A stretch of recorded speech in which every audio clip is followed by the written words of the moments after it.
Good morning.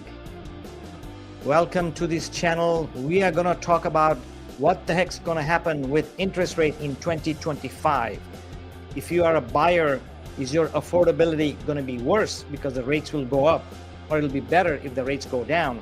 If you're a seller, will it go down enough so that if you refinance, you can sell and buy another house because that's holding you back? So let's see what happens. We have a lot to talk about. I have a special guest today with me. I've been working with Sumir with US Bank for the last 10 years. He knows a lot of things, and I don't know a whole lot about interest rate, where they're headed, what they're going to do. But we have a great program for you. I hope this music wakes you up. It woke me up, and I'm going to turn it off in a minute. But I wanted to get everybody going. Welcome to my channel. This is a recorded program as I'm going to be out, but my regular time is 4:30 Monday Pacific time. This is pre-recorded. We will welcome your comments and suggestions and questions. So let me bring on to stage Sumir Desai. Hey Sumir, can you see me? Yes, sir. We can see you. Cool. Welcome to my live stream, Home Savvy Central. I just let everybody know that we are going to be talking about the mortgage interest rate, and some of the topics I wanted to cover. One is the new Trump administration. Donald Trump said that he's going to get back the interest rate to 3%. Can he do it? If he can do it, happy buyers, happy sellers. Second thing is, are they going to go up? Are they going to go down? If it goes down, a lot of buyers can buy the house. If it goes up, it'll knock out a lot of buyers. And the other thing is, what's going to happen on the long-term trend? So let's talk about that. But before I do that, I want to read out a report. And as we go along, let me turn off this music, by the way. So we've had enough of that. There you go. Can hear me clearly now. I'm awake. I just wanted the morning going. You know, I had coffee, but not enough coffee. There's never enough coffee. But I'm glad to see you here, Sumir. I know you have a busy day, so thanks for taking the time. So we'll get right into it. So let me read this screen, and I'm going to share the screen. Let me see here. Where is my screen, and what am I going to go at? Hold on.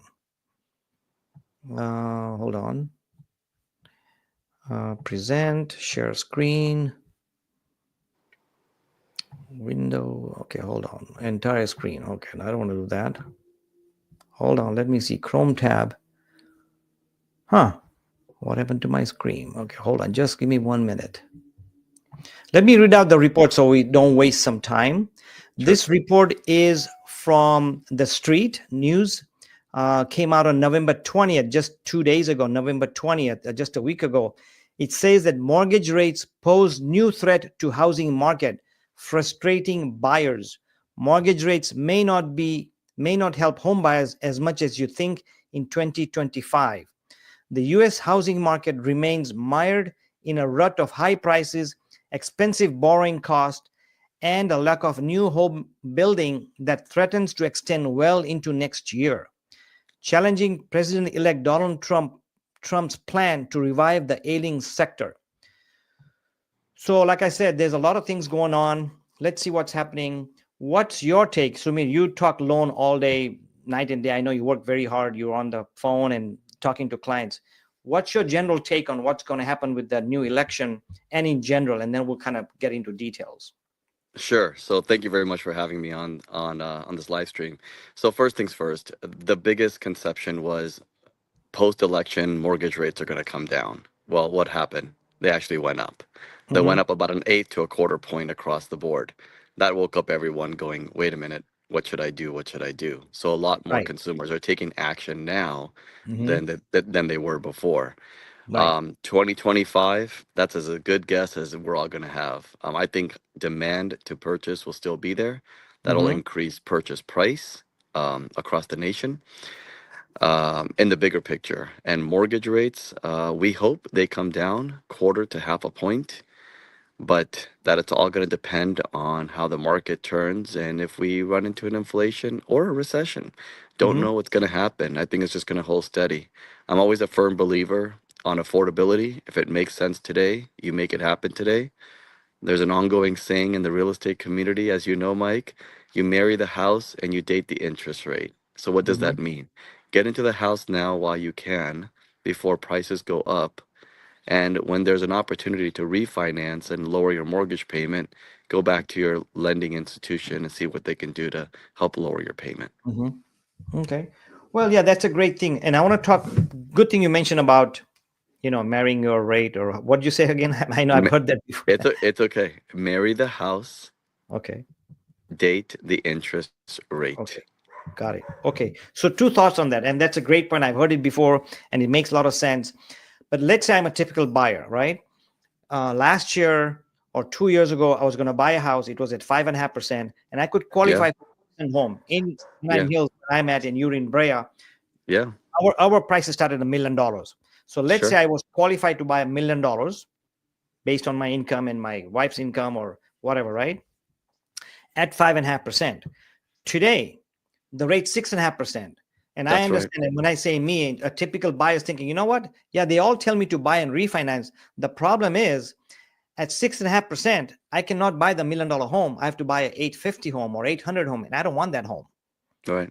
So that's where the dilemma is, one, and I want you to talk about that. The second thing is, if I'm a seller, again, I've had 3%, I refinanced and you refinance my loan and a lot of other loan. I don't want to sell it because now I don't want to sell my 3% and my 3,000 mortgage on this house. If I sell it for $1 million, and if I buy a 1.5 house, several things happen. Number one, my rates jump from 3 to 6%. So it's double. My mortgage payment from $1 million price range to a 1.5, that goes up. But Yeah. guess what? The third thing happens.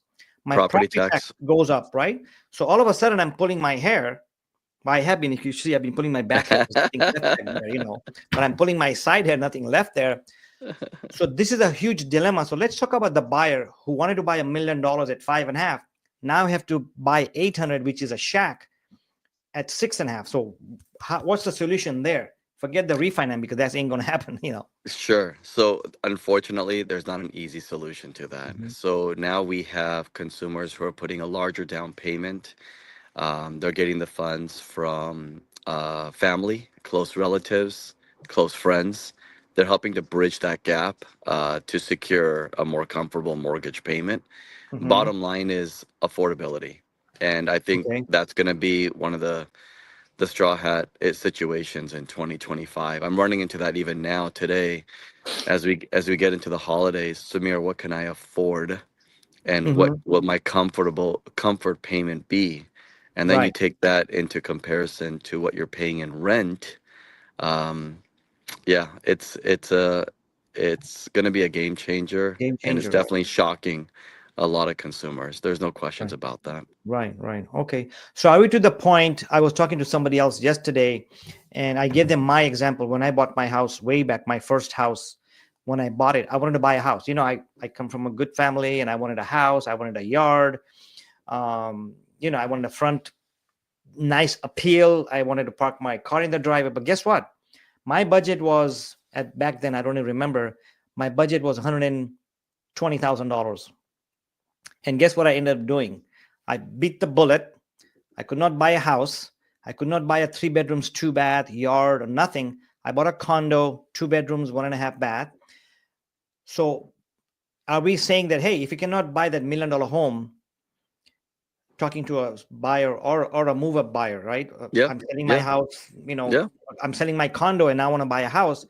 My condo went from 500 to 700, but I have to buy $1 million house for something decent. My prices are going to go up. So do we yeah. have to bite the bullet and say, you know what? Buy an effing condo or a fixer upper, or Yeah. gotta bite the bullet, right? I mean, are we saying that we need to change our attitude about purchasing? Where are we I'm headed? I'm gonna say home ownership is king in this nation, and what you can get yourself into today, you always have to remember this is not your forever home. I consider that what's called a starter home, or maybe consider a duplex or a triplex or a fourplex. If a condo or townhome is not, in your, comfort zone today, there's a lot of different ways to make things happen. You Mhm. just have to sit down with your advisor and run the numbers. The numbers won't lie. The Right, emotions will lie, but the numbers will never lie. right, right. So I'm glad you mentioned the duplex, and I know when you bought your first house, you did something like that. We won't get into that, but explain to a typical buyer who may not understand. Hey, Sure. if I cannot afford, and I'm talking, and I'm Hills prices. So let's talk Sure. about other price. Let's say national median price is 430 for a Sure. house. Sure. Now, Mr. Mortgage Broker, you telling me to buy a duplex? It's going to cost me $500,000. So you don't make sense. Make sense of that Yeah. as far as qualifying income. Sure. So pretty simple. If you're buying what's called units, so a duplex or a 3 unit or a 4 unit, now depending on your living standards currently, the bank could help you offset that mortgage payment qualification by using rents, Mhm, market rents off the other units. So hypothetically, let's just say your future mortgage payment is $3,000 a month. Well, you're going to be getting assistance from the rent next door at 1,000 or 1,200 or 1,500 a month. So in theory, your total mortgage payment is not your total amount that you are going to be mhm, making to the bank. You're getting it offset from the rental. It also helps you on your income taxes as well. mhm. I see. Yeah. So it makes sense. So basically, the other unit income counts as your income on Yeah, top of your salary or your combined that's right. salary. Right. That's right. Okay. That's right. That makes a lot of sense. There's more details to that, but that's Right. on the just on the bigger scope. Right, right. What about a year ago? There's not a lot of talk in our industry, as we know. We talk to a lot of buyers, sellers every day. A year and a half ago, there was a lot of talk about 2-to-1 buy down. Yes. Explain to that and see if somebody can use it and what it is and when it can be used. Sure. So the program is called a buy down program. It's a what's called 1-1 buy down, 2-1 buy down, 3-1 buy down. And what that just simply means is the seller and or combination of the real estate agents can assist the buyer in buying down the rate 1 point, sometimes even up to 2 points. So on your hypothetical, if the going rate is 6.5%, in theory, the mortgage payment will be now based on 5.5% or even 4.5%. There's Mhm. a calculation that's done based on the purchase price, based on the loan amount. Can't go into the details over here Right. over the Yeah. live stream, but yes, that can be reviewed. Absolutely, absolutely. How common is that? It's a Because great yeah, how common? I don't see that a lot in Orange County with our price points, but in other states, the home prices are 350 average, 400 average. Is it more common in certain areas versus other areas? Absolutely, Mike. It's definitely going to be more common in price point under 525,000. Okay. Because of where the numbers fall and Mhm. what the credit can be from the seller to the buyer, it equates into a little bit more of financial gain that way. If Okay. you're buying a house at 1.5 and you're doing a 1-1 buy down, if the seller's ready to come in with about $30,000, okay, fine. But most sellers won't be. Okay. So if your house is near 430, let's say national medium average, and you buying down 1 point, and let's say your mortgage is 380, so you're talking Sure. $3,800, or 2 points, you're talking Yeah. $7,200, which is more Right. attuned to the seller Affordable. agreeing to Yeah. pay. Yeah. Okay. That's correct. That's Right. correct. So the seller has to That's agree something to that pay that. exactly, exactly. Right. So what it all just kind of means is the seller is assisting the buyer on their future mortgage payment. So what's the incentive in all this to the seller Mhm. is to really just help move the property. Right. And you're If he's giving sitting there. comfort to the buyer on a future mortgage payment. Right. Right. Okay. Cool. Okay. Well, let's switch some gears, and I'm going to talk Sure. about the next topic is and very favorite topic. And let me share the screen again. Hmm. Uh, bear with me for just a minute. Okay. There you go. Can you see the new screen from Yahoo Finance? Yes. Yeah. So the magic question, and I talked about it before, is when will mortgage rates go down? A look at 2024 and 2025. Sure. Nobody has a crystal ball, but these news medias, the experts, let's see what they're saying. I'm going to read out the first couple of paragraphs. Since late 2022, mortgage rates have jumped to between 6 and 7%. Rates started to drop this summer in anticipation of the Federal Reserve cutting the federal funds rate by 25 basis points in September 18. Um, the Fed did indeed announce a rate decrease at the September meeting, then again at its November meeting. Many expected mortgage rates to start falling in response to the Fed's rate cuts, but for Hmm. the most part, mortgage interest rates have been increasing. So I'll stop over there. So, what scenario are you seeing there, Sumir? You probably understand more what's going on. You know.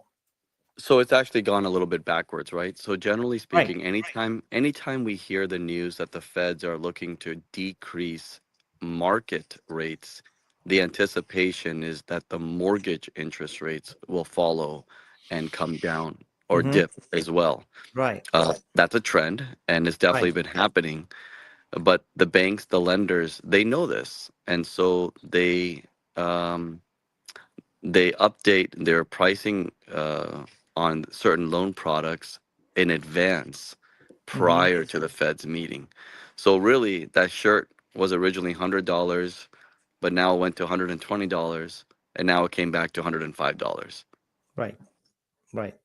Okay. So it's just, yeah. And how often is the fluctuation that we don't see it as consumers, the mortgage rate, but the federal fund rates, how much does it fluctuate? And I know it's based on the treasury rate and other thing, economic factors, employment that they look at. What are the factors determine the federal funds rate, which in effect affects the mortgage rates, the residential rates? Yeah, so I'm not the economist to answer that kind of Right. question, but we've been In seeing general, of course. Yeah, this is the it conversation. we've been seeing a trend of the feds making changes to the market rate 2 to 3 times a year. So Okay. the anticipation a year ago was to see 3 to 4 times in 2024. We saw it dip 3 times this year. Mm-hmm. Now, it didn't make that much of an impact as what the consumer world thought it was going to be. So now what the hope is it regains in 2025, and we continue to see the mortgage rates dip next year in 2025. Right, right. Okay. And earlier when I introduced myself and this live, I mentioned that the Trump administration, Hmm. one of the campaign quote promises, not a promise, but one of the campaigns was we will bring the interest rate down to 3%. Sure. Obviously, my opinion is those were historic 3%. My opinion based on being in this business 25, 30 years, I don't think it's going to come back to 3% before I retire, which is going to, so that's not going to happen anytime soon. My prediction is, but my understanding is the presidents don't control interest rate, the Feds do. So what's your take on that? When an administration says, and this is not a political comment, it could be Biden, could Right. be Kamala, could be somebody else. Sure. When they say I'll control the mortgage rates, they have no control. What's No. your take on that? So Yeah, I'm just going to echo what you just said there. First things first. Nope. No one in the seat of presidency has control over market rates or mortgage rates. That's 100% controlled by the federal government. With that being said, the anticipation in 2025 is to see mortgage interest rates come down up to 0.5%. That's not a big dent, but mhm, that's what is expected to happen as a reality. right. Rates to go in the threes, the fours. I don't think we're going to see that. Maybe if Yeah. not even in my lifetime either. Exactly. You know what? I I was had to gonna say pause on say the that because same thing. I I had to was pause trying to on be that for a nice, but moment. it ain't gonna happen. It ain't gonna happen. Just like we're not gonna see, and of course, I'm trying to be bold here, and we give our opinions. This live broadcast is about Yeah. opinions Yep. based on what we know and what we expect, and based on conversation. That's Just right. like we're not gonna have a recession like 2008. You know, No. No. absolutely not. Yes, we No. may have a recession. Prices may drop. There may be unemployment. Not like 2008, where we had 10 No. months supply and homes dropped 20, 30, 40, 50%. Riverside, Corona, Sumit, you know that area. Yeah. Homes dropped 50%. Yeah. That ain't going to happen. Not in the next 10, 15 years, maybe 20 years. But that's No. just my I opinion, think the government learned their lesson Right, back in '06 to '08, and I right. don't I don't professionally think they're going to allow that to happen again. Exactly. Right. Yeah. There, Which there's is too good. much We don't want that. there's too Yeah. much at stake Yeah. for it to happen. Yeah. And on a positive note, let's talk about why it's not going to happen since we open up the can of worms. One, and very briefly, one is that there's a lot of employment. Number Yes. two, there's no toxic loans out there. In the last No. 10 years, all the banks were very tight. So all the Yes. homeowners are pretty solid. Yes. Number two, what do homeowners have right now that has never been happened in last 20, 30, 40 years? What do they have in the house? Equity. Equity, plenty of equity, plenty. Yes. Um, Yes. People have, according to stats I just read yesterday, an average home, of course, individual homes vary, but an average home has more equity than they have debt, That is true. right? So On that's the not going to average, that happen. is correct. Yeah, the average equity a typical homeowner has is more than the debt they own. Of course, if you bought the home 2 years ago, you have more debt. But are we talking on average?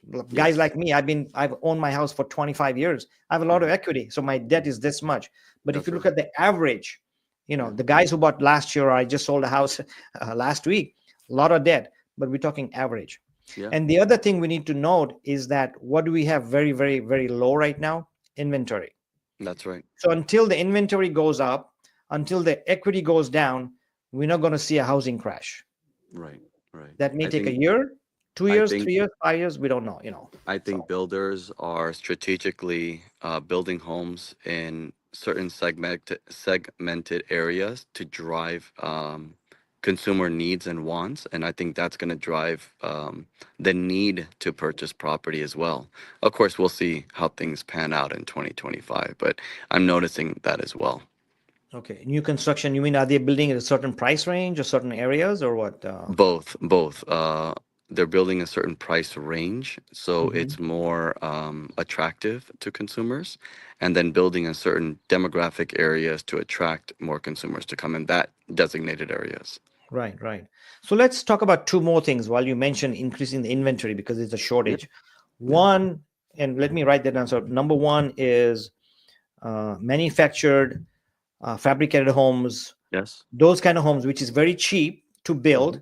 yeah, They build at the factory, they yep, take it to the land and yep, pop up 20 homes. So let's talk about that, number one. And number hmm, two, as you know, in our Orange County, in LA County, and all of California, they've implemented new regulations. Governor Newsom has implemented new regulations where certain properties, let's say an old warehouse, can be converted to a residential zoning. So let's say take an old sure, warehouse, sure, like the mall, the Orange Mall yeah, right down the street. You heard about it, yeah, right? They're going to yep, convert that. It's an old mall, been here for 50 years. yep, Traffic went down nationwide, but this one really took a hit. And they just got approval or going to get approval pretty soon to convert a lot of those inside into condos and apartments, that's right, right? So let's that's right. talk about that. Number one, the impact, or what do you see in the next 5-10 years about companies like Boxable and there's other companies where they build homes in the factory, fabricated homes, they put it on a truck, take it there, in one day you have a house. Yeah. Have you heard things about as a lending point of view, or what's happening, Um, Personally, I have not heard Mhm. more than what my readings have been, but Right. now it comes down to location, it comes down to affordability. Manufactured homes, what you're referring to, just so the audience understands what that is. Think about a warehouse and they're building four walls and a roof and have all your fixins inside. And then on a truck, it gets moved over to a land where it gets planted into the ground. And then you have your sewer hookup, you have your electricity Mhm. hookup, you have your gas hookup. And now it's on what's called a permanent a fixture. And that's what's called modular homes or Mhm. manufactured homes, just to get a Right. clarity on that. Right. Will we see more of those? I think we will. Right. Depend again, based on certain areas, and I think it comes back to what I was originally saying is affordability factor. Right. You know, Yep. the first-time home buyer cannot afford $1 million home, but they may Mhm. be able to afford $175,000 as as an estimate on a manufactured home. So now we're talking about a two-bedroom, one and a half full bath with the backyard or with the front lawn, but now you're in a community platform. Right. So, Right. one or two car, outdoor garage setup. Mhm. These Okay. are all different opportunities. Absolutely. Right. Right. Yeah. I'm going to share a screen quickly. I just came across. Here's one just to give an idea. This is a company. It's up in Las Vegas. They have a huge warehouse, Hmm. and what they do is see how they manufacture this home. I'm Basically, not you get an seeing the idea. screen yet. Yeah. Can you see the screen or no? No, no, hasn't popped up just yet. Oh, okay. Sorry about that. Let's see. I thought I That's okay. did. There, Boxable share. There we Just go. to give an idea what's happening here. I Yeah, mean, yeah, this is yeah. like a website. So what they do is they build these This is homes, awesome. see Yeah. how they are. I mean, this is just And what they do is, this is ready in the factory. They take it to the land, and within a day, 2 days, you have a house, full-fledged house, It's with the amazing. city permits, It's with the city yeah, coding, yeah, yeah, codes. So this is in the works, and this is, I yeah, think, yeah. maybe 10 years down the road, 5 years, this is going to be very common. It's coming. Let me see if I can show you some more Can't you buy information a about home it. on Can't you buy a home on Amazon now? These are sold on Amazon. Boxable is Yeah, not sold on Amazon, yeah. but Amazon and Home Depot sells homes that are worth 10, 15, $20,000. I know some people, I know a couple of agents who specialize in these homes, and they sell these homes, help them find the land, and you have a house in 2 months and 2 hours. That's They can come to that's your this awesome. land, not That's Boxable, but awesome. there's other companies. Sure, sure, Boxable is sure, more sophisticated home. sure, I'm aware of Boxable. That's why I bring it out here. I'm not getting paid to bring them over. I'm sure. not sponsored, but hey, if they want to pay me for this, let's talk. But this is a big company coming. Um, and I thought I'll mention it, but you can go to Home Depot, you can go to Amazon, um, and buy these, as long as you have a land. And then, of course, if you buy it online, you're going to have somebody to come and do it for you. But I'm sure they have things out there. I'm So sure they let's go have back crews to ready to go. exactly somebody who knows Yeah, what they're doing, and absolutely, right, absolutely. right, yeah, Permits everything. You just have to just say, exactly, okay, because you have city sign me. permits and things like that. So let's go back to the mortgage that we were talking about. I think we were talking about Yahoo share, and I wanted to go back and continue our conversation.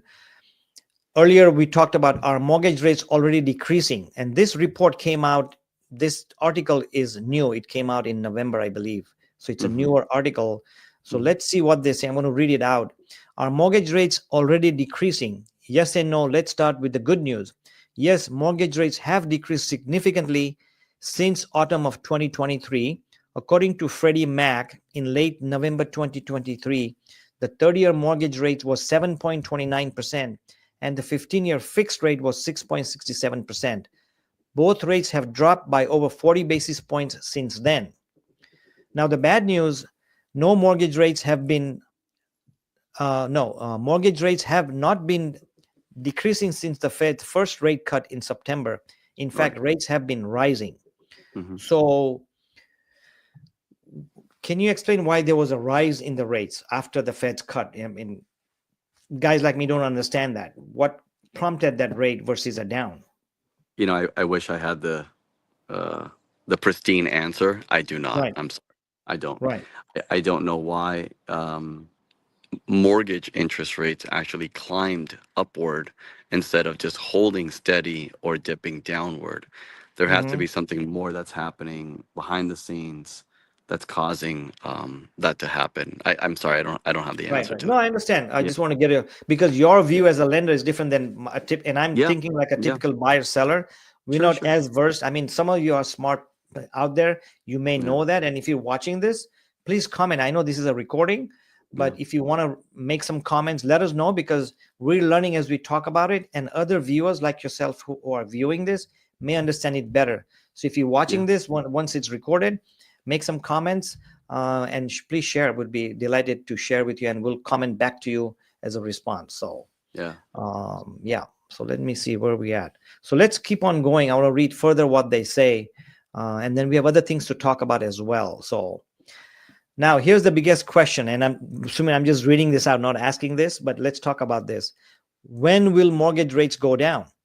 To gauge when mortgage rates will go down more dramatically, it's important for home buyers to understand when they increased in the first place. For most part, the rising mortgage rates were tied to inflation. As inflation rose, the Federal Reserve pushed up its interest rate to tamp down spending. The central bank increased its benchmark federal funds rate, the rate at which banks borrow money from each other, 11 times through 2022 and 2023, raising it from nearly 0% to the range of 5.5 to 5.5%. So I don't know if it says much about it when it's going to go down. Obviously, they're not giving any time on it, right? So I don't think anyone will put in writing when the mortgage interest rates will come down. right, Because that is 100% a moving target right now. right, right. So I've on heard that everything. context, I've heard everything from oh, by end of Q1, mortgage interest rates will come down. I go, really? Can you send me the article where you read that? Haven't Right. received an article. Oh, really? Who told you that? Well, let me communicate with that person to see what his take is on it. Right. Haven't been sent over that person's name yet. Exactly. Right. So that brings to It's a all good talk. point Yeah, because, and I'm sure you got this question because buyers talk to you first, then they talk to realtors, most of them. yeah, So the question is, we don't know. And when we say we, nobody knows when the rates are going to go down. right. Buyers ask us, realtors, when the rates go down, when's a good time to buy. Buyers, and we say, talk to a lender, talk to Yeah. Sumir. They talk to you, say, hey, qualify me. Oh, yeah, I can only buy a $300,000 house. Maybe I should wait for the rates to go down so I can buy a $400,000 house. So when a buyer is thinking about waiting and waiting and waiting or chasing the market, as a lender, what would you tell a buyer or a seller that want to sell my $1 million home and move to Montana, buy something all cash and go on a cruise all year long? What would you tell them when it comes to chasing the market for rates more than the price? How should I It's tackle as a buyer, as a confused buyer? I'm a typical yeah. buyer. My uncle or my mother-in-law tells me, hey, wait till the rates drop, wait till the price. So I'm confused as a consumer, as a buyer. I've talked to so many people. As a lending expert, what's a couple of things that you would tell the buyer to move on? So I'm a firm believer that if it makes financial sense today, you make it happen today. You don't wait to see what happens in the future because we don't know what's going to happen in the future. Very simply put, make it happen today. This is not a sales pitch or anything whatsoever. I bring reality to the consumer's eyes on what the actual numbers are going to be.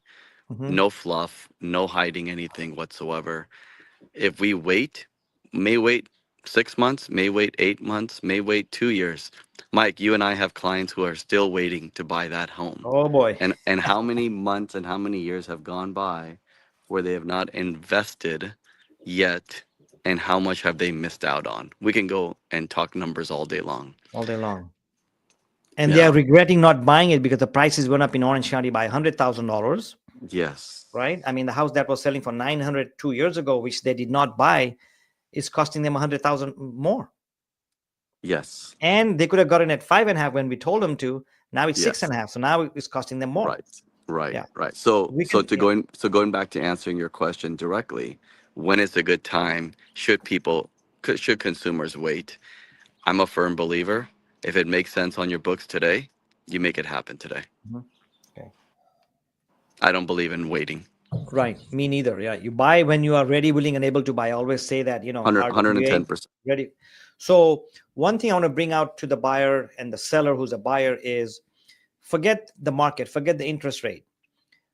Can you maybe come up with two or three things that could happen personally to a buyer that they may not be able to buy in the future? Maybe, Job what dis couple of things? job Yeah. dis yeah, job displacement, Yep. Yeah. um, changing career, Hmm. um, financial debt, um, accumulating, uh, um, accumulating, financial debt, um, being late on credit card payments, automobile payments, which then drives your credit score down, Hmm.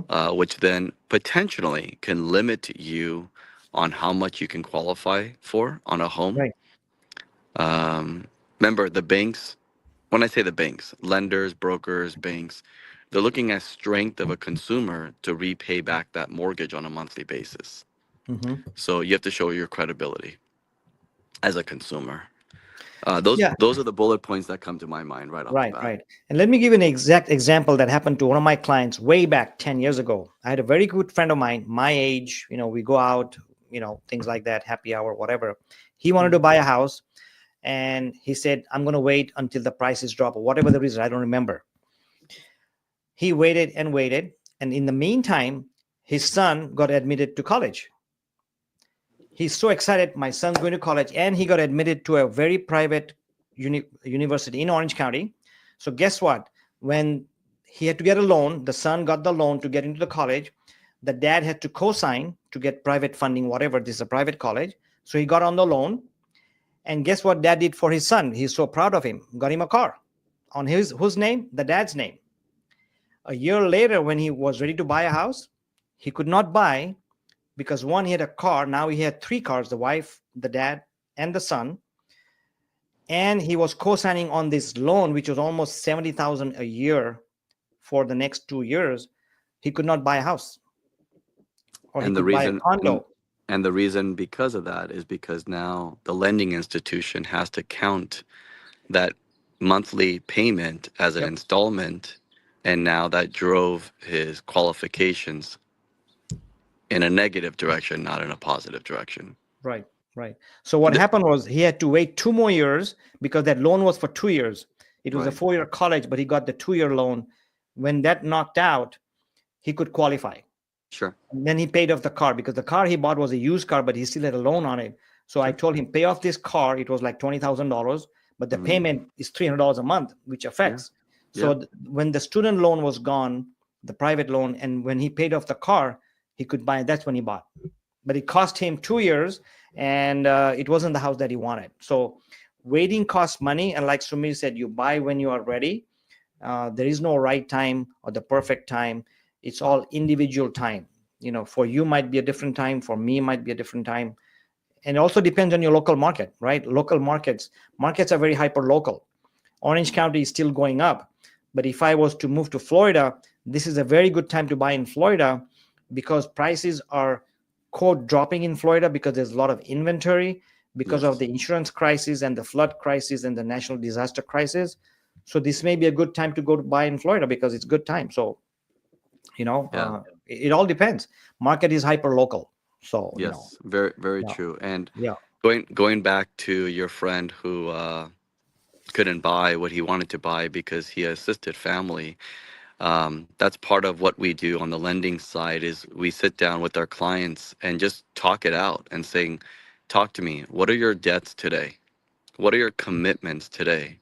Are you planning on having any future commitments that we need to have a conversation of today? Then we factor all that in to what the reality is in qualifications. Hmm. Yeah, so you're looking at not the current scenario, but what's going to happen six That's right. months. Yeah, That's right. That's right. because some people may talk to you. I've had buyers talk to me and say, I want to buy a house next year. What should I start doing? And we're welcome to do that. And Yeah, I'm sure they talk to you and say, hey, I want to buy a house in 6 months. that's right. What I need to do? My credit sucks, or what I need to do? Do I need to Or repair? I have too much debt right now. I'm planning on paying them down or paying them off or Hmm. transferring it. What are my options? I'm self-employed. What income do the bank look at to Right, qualify? How much down payment do I need on that price home? Do I right, have to put a traditional 20% down? Can I put less?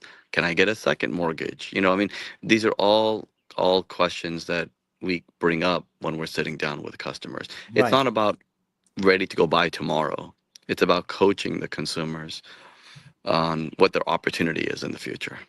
right. Yeah, it's all about opportunity, and no matter at Educating. what price, yeah, no matter what price you buy a house that you can qualify for at that time, Yeah. and then move on. Because buying a house, if you buy it for long term, of course, if you're going to buy it for 2 years and move, that's not a good idea. Then but if you buy it for long term, you can't go wrong buying a house. There's a lot of advantages. Number one is protection and shelter, food, shelter, clothing. So it's a number two on the list. And then you get your tax write-off. If you're married, if you're making income, you get a lot of tax write-off. You get homestead. You become frugal. Yeah. You become friends with Ace Hardware and Home Depot. They become your best friends. I mean, you gain a lot of friends, right?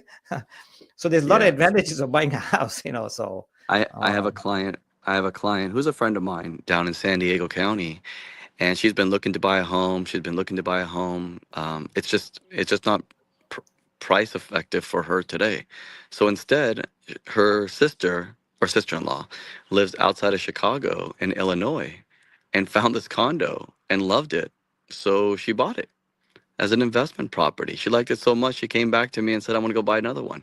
So wow, now, instead of buying her first home to move into, she's continuing to rent here locally in Southern California. But now she's going to have two investment properties out there, and they're both performing very well. It's not what she was thinking of, it's not what her scope was, but we ran the numbers and everything just makes sense.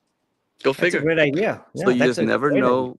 You just never know what the opportunities are until Right. you have dialogue. I'm a firm believer of don't shut down any thought process or opportunity. Listen and let the numbers speak for itself. Right. Right. Yeah.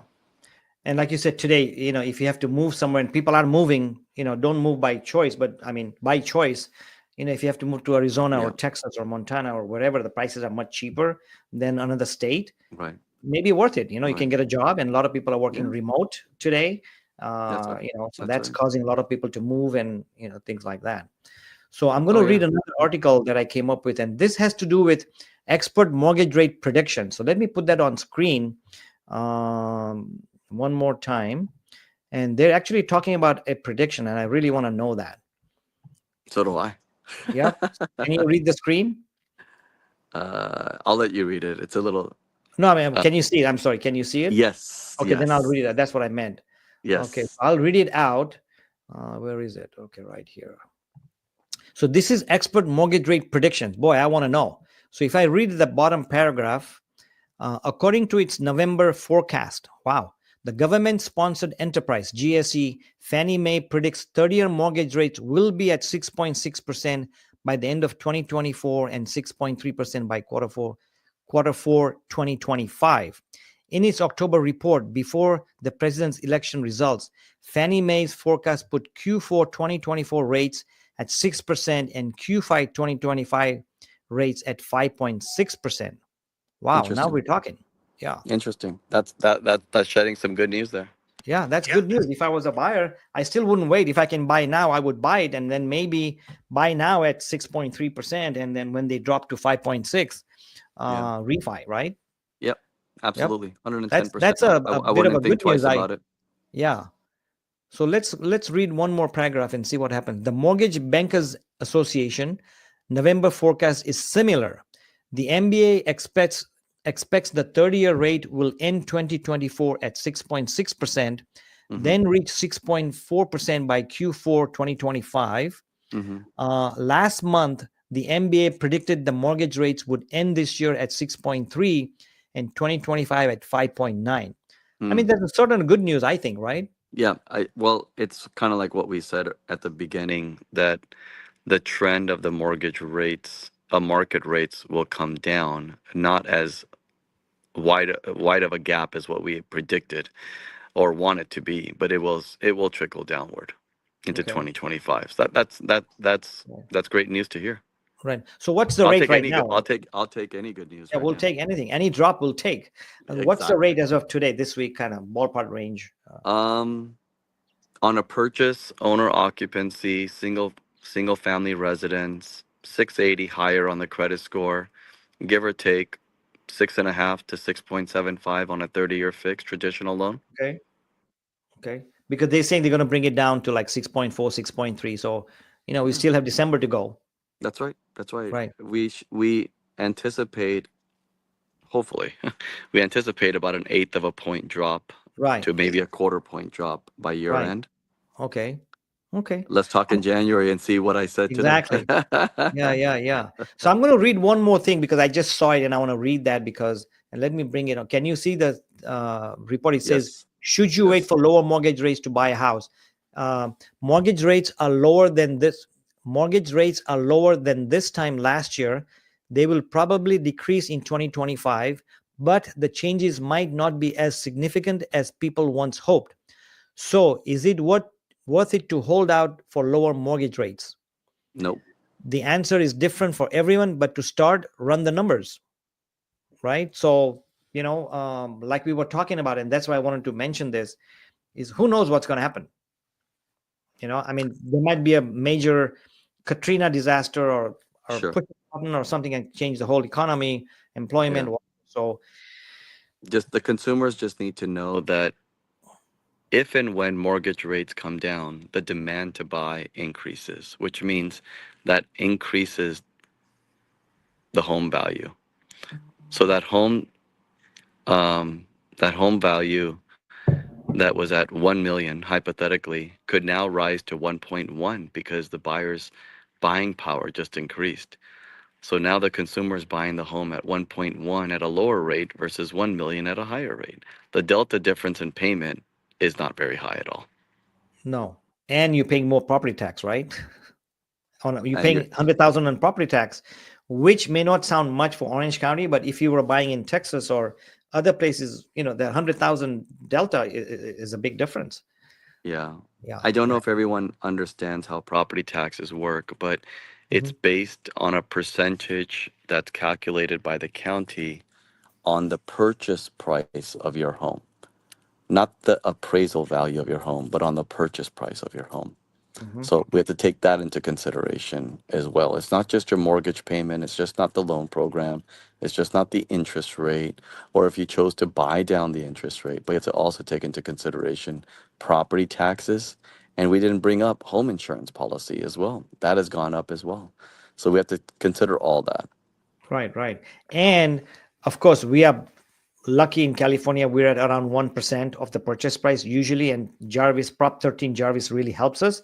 But I Yes, understand in some states, maybe Texas or some other states, they're up to 2 or 3% of your that's right. purchase price. That's right. That's a lot.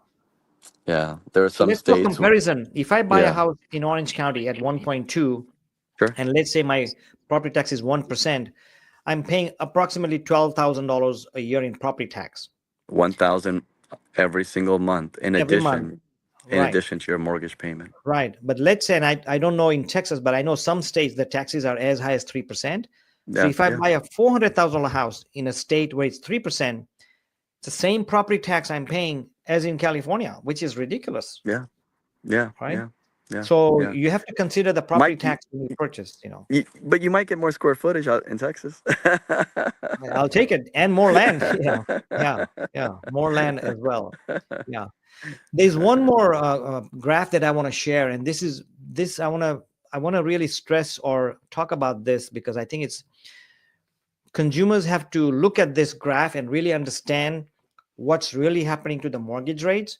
One of my feeling, and I could be wrong, but you could be right, is that a lot of the buyers who are buying today and hesitating or getting a shock on the mortgage rates is because they saw the 3%, they saw the 4%, Right. right?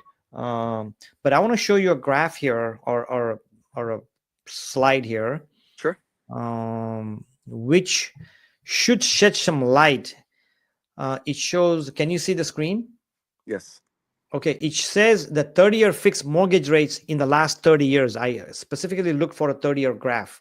Yep. If you look at the average, I'm looking at the 30-year average. My guess is it's under 7%, right That's around correct. here. Yeah, So that's about let's right. talk about this. What's the significance of this when it comes to a buyer who wants to buy a house? Look at this chart. So immediately, I would say, if it makes sense today, you move forward today. If we all get hung up over what happened 3, 4 years ago and rates were as low as 2%, and my dad got it at 1.75%, and my brother bought his home at 3.125%, that's fine, that's grand. That was then. But how much was milk? How much was eggs? How much was bread? So we have to really, really, truly put the past behind us and work on what we know today. And as long affordability is a key thing that I look at for anybody. If it makes sense today, you make it happen today.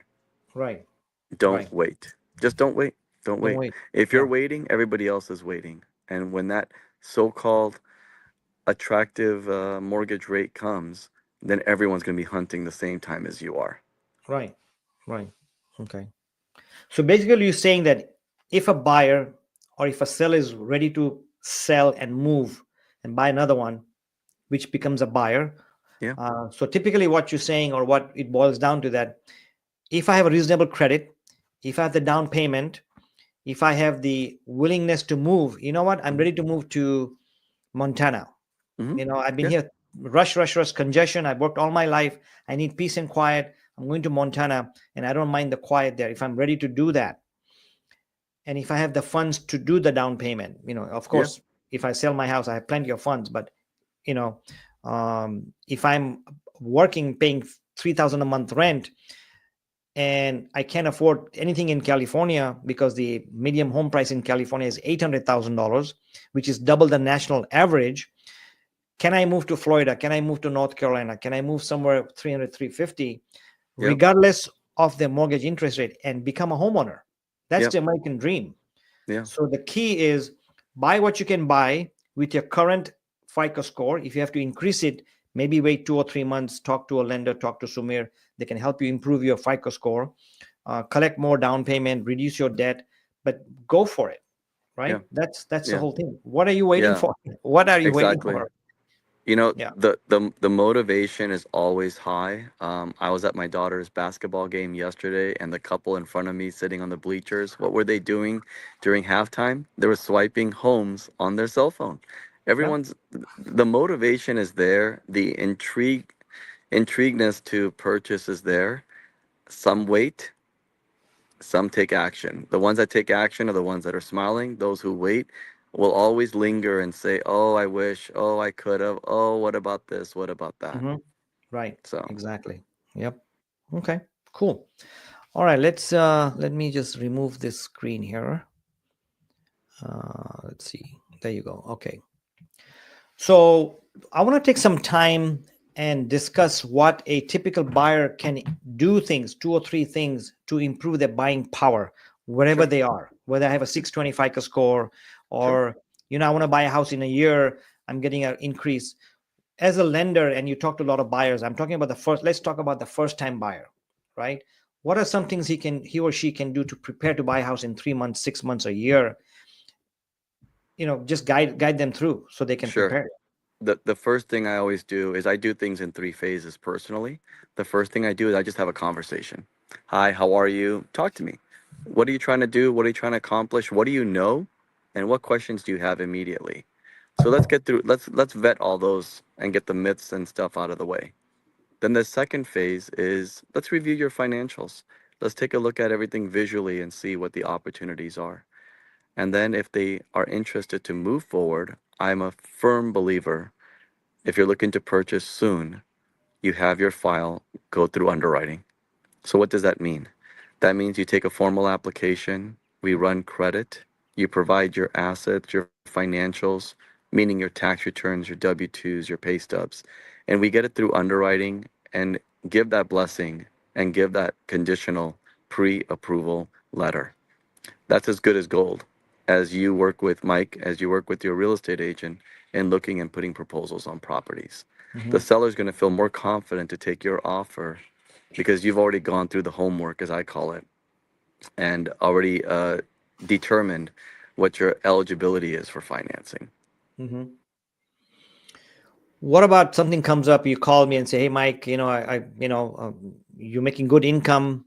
You have a stable job, but I found some dings there. Yeah, Yeah, what happened to yeah, your FICO score? It's that's right. That's right. 680. So, what Yeah, are some of the dings that come up, and how have you handled it, or one can handle? yeah, We don't yeah. know, No, great, because I'm scared. great question. Yeah.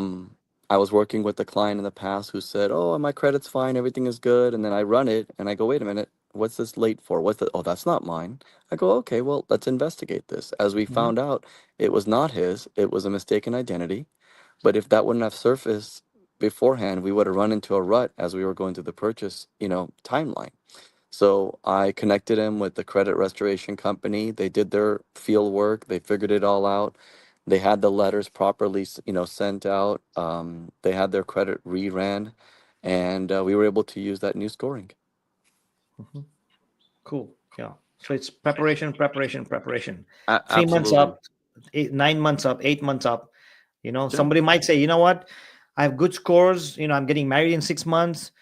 My fiance, can you talk? And, what can we buy as a couple versus what can we buy as an individual? So it's all planning, right? I mean, it's Absolutely. pre-planning a year Absolutely. ahead. Right.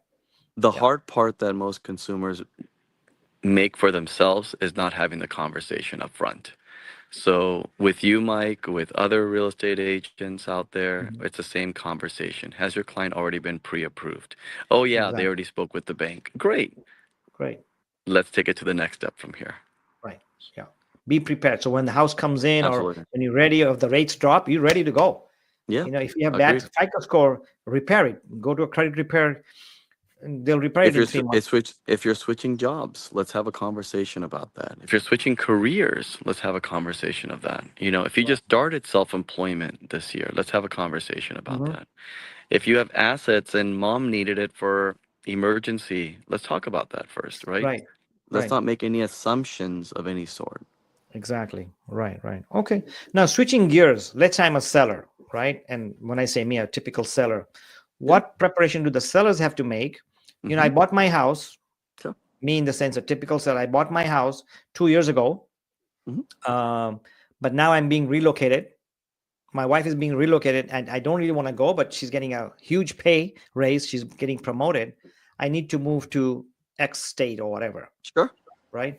What preparation do I need to do? Because I already have a house. I have to sell it. I don't know how much I'm going to get. And then I have to find something. I'm moving to North Carolina. What Yeah. preparation do I need to make? Same thing. We had that dialogue and saying how much of, where are you looking to buy in North Carolina? Hmm. What are the home prices ranging over there? How Right. much are you planning to put for a down payment? And where is that source coming from? So in this case would be from the net proceeds of the sale of the property. Hmm. And let's work up the numbers of what the future payment will look like. Hmm. Make sure you're comfortable with that. And then what is your wife's income going to be? Wonderful. So let's do the mathematics and make sure that it meets the lending platform, debt to income ratios. Right. Absolutely. Pretty much the same thing. How much you're going to get? You bought it for 900. Now it's worth, in 2 years gone up $70,000, which is good. Sure. Sure. You're gonna have, when you sell, you're gonna have commissions, you have gonna escrow fees, lending fees, or Yep. document fees. You're gonna have moving cost, packing fees. Yeah. At the end of the day, if a realtor or a lender does a net sheet, say, if you sell for 970 and you bought it 2 years ago, you're gonna end up with 100,000 in your pocket Right. after all expenses. Right. Now, after commissions, moving cost, you got 100,000 left. How much Yeah. down do you want to put in North Carolina, where you're gonna buy a house for 600? You're going to get a mansion there. You had a Right. good house here, and can you qualify? So that's the same thing. Right. It's just Right. preparation. So then the question comes up, do I have to put 20% down? Can I put 10% down? Can I put 5% down? Maybe I Hmm. want to hold on to some of that cash. Maybe I'm going to furnish the property. I'm not going to take everything that from California to North Carolina. May just want some spending money to hold on to. Who knows what the scenario will Who be? knows, right? Right. Absolutely. Yeah. Okay. Now, one of the things that came up last month is one of the people that I was working with. Um, they dipped into. In fact, I'm going to be selling their house. They already bought a house. They have a house in Orange, in Anaheim Hills. Hmm. A good friend of mine. Yeah. He bought a house in Seattle. Hmm. They bought first. They already bought it. Hmm. Um, and what he did is, to buy that house, he borrowed a lot of money. He paid cash over there. It was like 400,000. He pulled the money out of his IRA and 401k, Okay. bought his house, Hmm. but he still has this house. So it's going to go up on the market in December. Okay. As soon as they move out, they're Yep. going to stage it, clean it, carpet it, and I'm going to list their house. Okay. So was that the right thing to do? And how can you use your IRAs and 401ks to buy a first time home? Because a lot of the buyers have money, but they're tied up into those kind of Retirement. investment accounts. Yeah, Sure. right. So depending on your age, that will dictate how much you can take out of your retirement account. So generally speaking, if you're under retirement age, I think it's 30 to 40% you can take out. Hmm. If you're over retirement age, you can take out up to 100%. Right. Is it He a was good idea or retired. That's bad? why he moved. Yeah. Yeah, he was Yeah. retired. Yeah. Yeah. If is it a good idea or bad idea? I wouldn't be the one to answer that question, but I can say if you've got a game plan and you're Yeah. Whoop. Okay. Somehow we got cut off. Let's see if he comes back.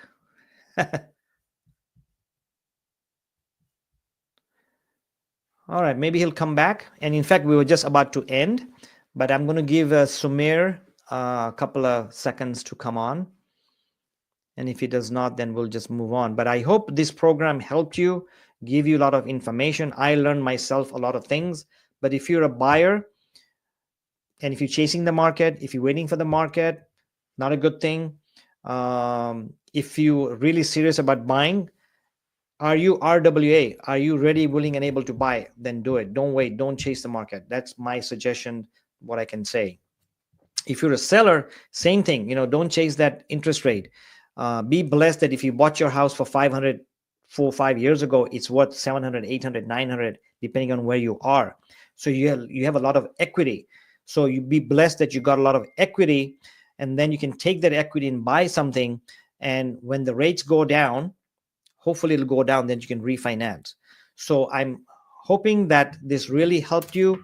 Thanks for watching my channel. Please share your comments, and please also share this live stream. Talk to you. My live shows are Mondays at 4:30. Talk to you later.